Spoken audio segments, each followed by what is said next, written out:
আচ্ছা, আপনি কি রিস্ট পেনে সাফার করছেন?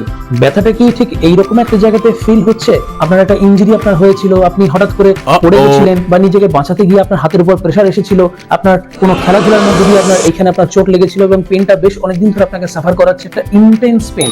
আপনি হাত মুভ করছেন যে কোনো ডাইরেকশনে, তার সঙ্গে মাঝে মাঝে একটা ক্লিকিং সাউন্ডও আসছে।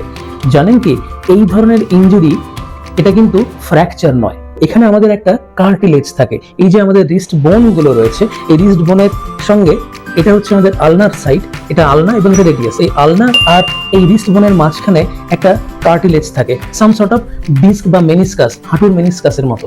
যদি সেইখানে ইনজুরি যদি হয়, এই ধরনের ইনজুরিকে আমরা বলি টিএফসিসি বা try fibro cartilaginous injury. So আমরা এই ভিডিওতে দেখব কিভাবে কাইনেসিওলজিক্যাল টেপিং বা কেটি টেপ কিভাবে এই ধরনের ইনজুরিতে সাপোর্ট করে এবং ব্যথা কমাতে হেল্প করে। So let's learn.